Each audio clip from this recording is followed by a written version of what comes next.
Also this weekend, Sharon, we have two Sharons here. Also this weekend, yesterday morning was particularly exciting to me. That was so powerful and so timely. You were talking about a time for women to arise. I know the conference was called Arise and Shine, but both of us had had thoughts over this week, which we'd probably never thought before, about God raising up an army of women. And you were sharing along those lines on Saturday morning. I believe Saturday morning was historic. So if you're watching this on your website later, and you might watch it at a later date, the 17th of September, 2011, I honestly believe we saw a couple scriptures begin to be fulfilled. One is Psalm 68 that talks about at a future date or in the last days, there's going to be an army of women who carry the word and the power of God. And the other is Isaiah 40 that talks about a great multitude of women that are going to rise to the mountains and begin to proclaim. And I believe that we entered into a Kairos moment, and we were identifying it what it is. It wasn't because the conference was this weekend, or it wasn't because I was speaking at this conference, but on God's agenda that this was the beginning time for the earth, not just for us here. That army of women would begin to rise. And of course we dealt with it, that it's not just a gender issue, it's not about rebellion to men, it's not instead of God using men, it's instead getting the Deborahs and the Baraks and the chariots together to accomplish the purposes of God. And then last night we spoke about how to receive your breakthrough and how to deal with the spirit of delay. And I agree.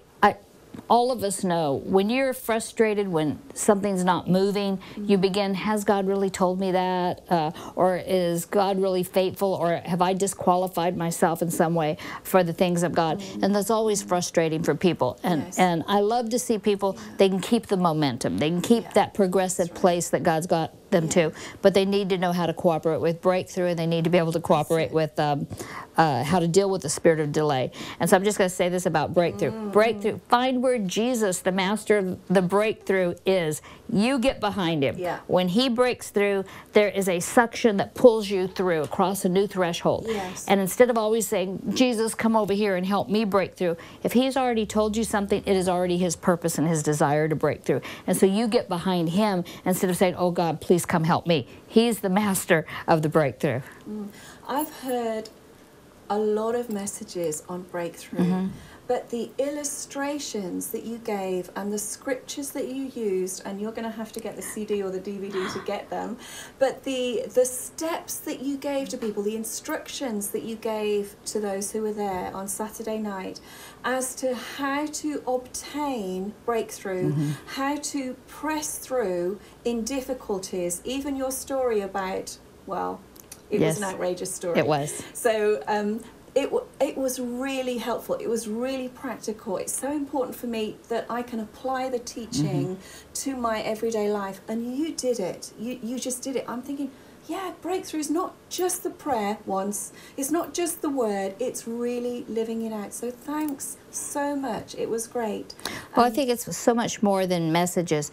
The people, there was a readiness. There was a buzz, the atmosphere. Jesus was enthroned, the worship. We could have worshiped the whole time. And I think that we didn't just talk about something, then we did it. And we partnered together with the Holy Ghost. And so I felt like I was on a journey this weekend, and I'm in a different spot than where I started out on Friday. So thank you.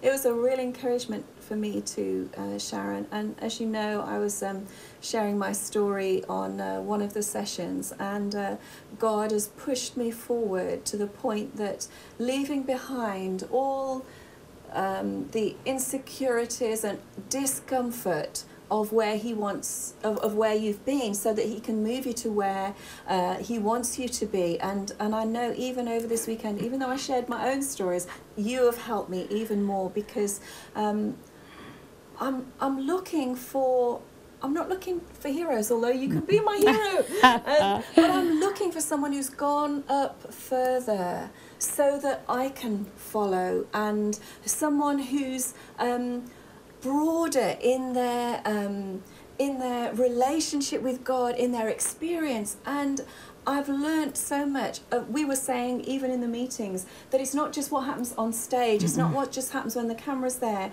but it's what happens in the green room, our chats between I've meetings. enjoyed the green room. They have been so good. I've had such personal encouragement just by listening to your conversations. So it's been really stretching for me. It's been absolutely great.